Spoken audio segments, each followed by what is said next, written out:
There is something about a city at night that makes memories feel closer.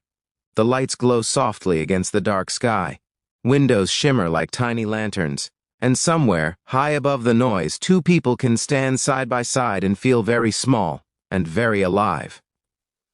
On one such evening, Thomas Calloway stood on the balcony of his penthouse overlooking the skyline. He was 48 years old, tall, broad-shouldered.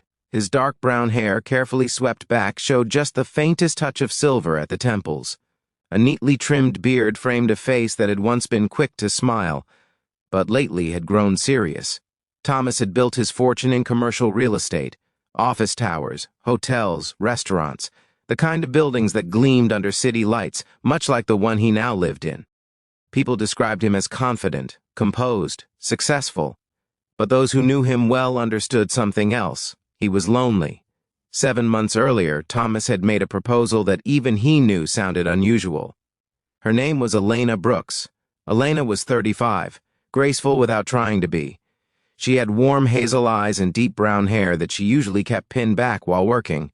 When dressed formally, she carried herself with a quiet elegance, her posture straight, her movements measured, her expression thoughtful. She wore no unnecessary jewelry, only small silver earrings that caught the light when she turned her head. Elena had been working as Thomas's housekeeper for nearly 2 years.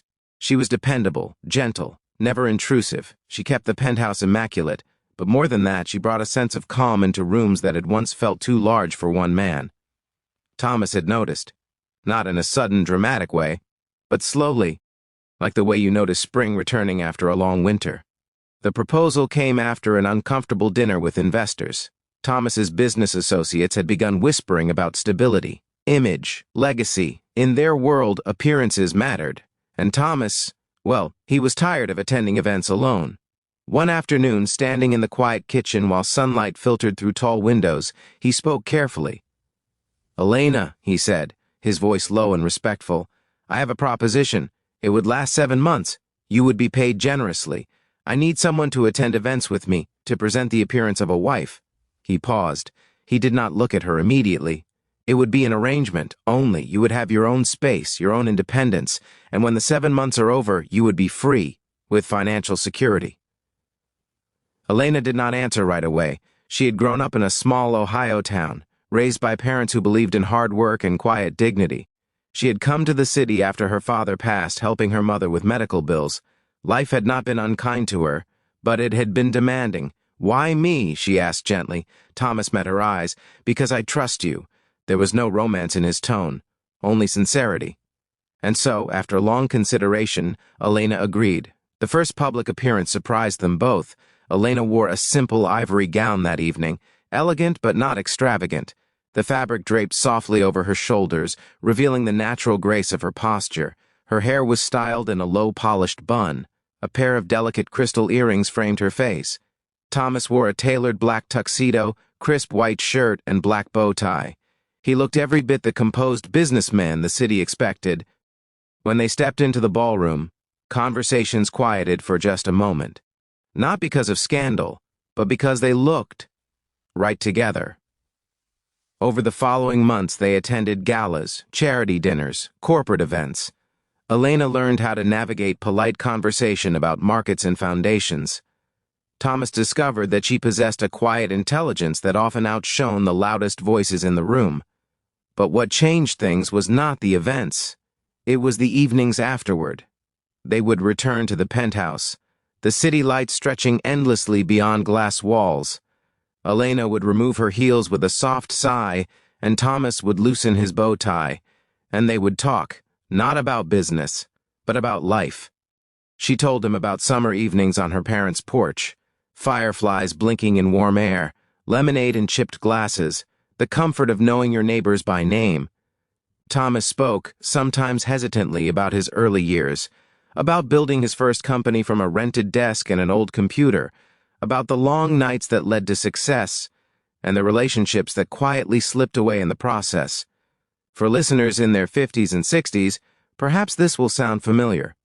There comes a time when achievement feels different, when what you truly long for is not applause, but understanding. One rainy Sunday afternoon, everything shifted.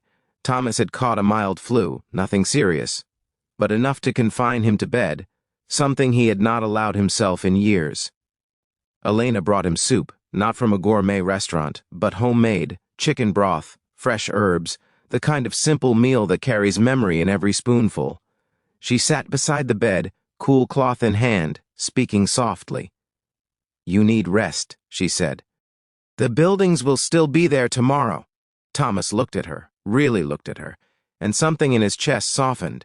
No investor had ever spoken to him that way. No business partner had ever insisted he slow down.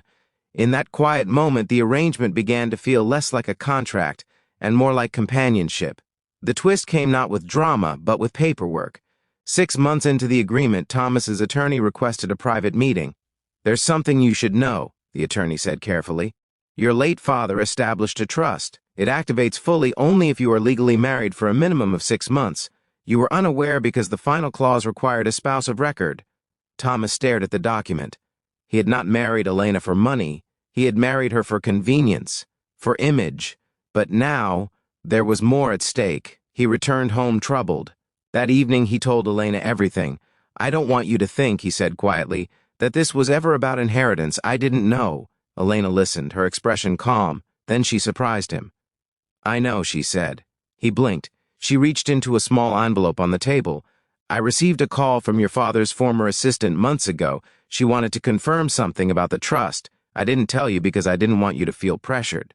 Thomas felt something shift inside him. "You knew?" he asked softly. "Yes, and I stayed anyway." There was no accusation in her voice, only honesty. "You could have left," he said. "I could have," she agreed, "but somewhere along the way, this stopped being just 7 months." Silence filled the room. Not uncomfortable silence, but the kind that settles when truth has finally arrived. The 7th month approached. By contract, they could part ways quietly. The funds would transfer. The arrangement would end. Instead, Thomas stood beside Elena once more on the balcony overlooking the glowing skyline. The same skyline that had witnessed their first formal evening. Only this time, there was no audience, just the two of them. "I don't want to continue pretending," Thomas said. Elena smiled gently. "Then don't. I don't want you to stay because of a contract, or because of a trust, or because it's convenient." He took her hands. "I want you to stay because we choose each other. For those who have lived long enough, you understand this moment. Love in youth can be loud, but love later in life is quieter, steadier. It is choosing someone not for what they offer the world, but for the peace they bring to your heart." Elena squeezed his hands. "I've been choosing you for months," she whispered. There were no fireworks, no dramatic declarations. Only two people who had learned that kindness is not weakness, that companionship is not obligation, that sometimes the greatest wealth is having someone who brings you soup when you are tired and listens when you are unsure. They remained married, not for 7 months, but for the years that followed.